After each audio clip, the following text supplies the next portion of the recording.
கவலை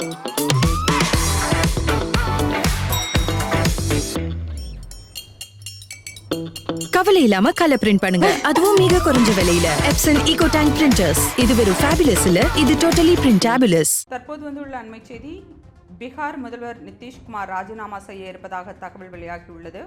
நிதிஷ்குமார் மாநிலங்களவைக்கு தேர்வாகி டெல்லி அரசியலில் ஈடுபட இருப்பதாக தெரியவந்துள்ளது.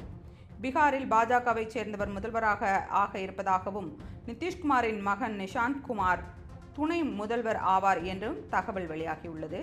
மாநிலங்களவை தேர்தலுக்கு நிதிஷ்குமார் நாளை வேட்புமனு தாக்கல் செய்ய இருப்பதாகவும் தெரியவந்துள்ளது. தற்போது வந்துள்ள அண்மை செய்தி, பீகார் முதல்வர் நிதிஷ்குமார் ராஜினாமா செய்ய இருப்பதாக தகவல் வெளியாகியுள்ளது.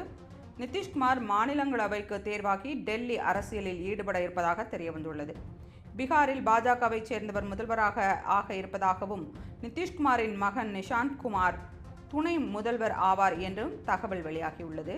மாநிலங்களவை தேர்தலுக்கு நிதிஷ்குமார் நாளை வேட்புமனு தாக்கல் செய்ய இருப்பதாகவும் தெரியவந்துள்ளது. தற்போது வந்துள்ள அண்மை செய்தி, பீகார் முதல்வர் நிதிஷ்குமார் ராஜினாமா செய்ய இருப்பதாக தகவல் வெளியாகியுள்ளது. நிதிஷ்குமார் மாநிலங்களவைக்கு தேர்வாகி டெல்லி அரசியலில் ஈடுபட இருப்பதாக தெரியவந்துள்ளது. பீகாரில் பாஜகவை சேர்ந்தவர் முதல்வராக ஆக இருப்பதாகவும் நிதிஷ்குமாரின் மகன் நிஷாந்த் குமார் துணை முதல்வர் ஆவார் என்றும் தகவல் வெளியாகியுள்ளது.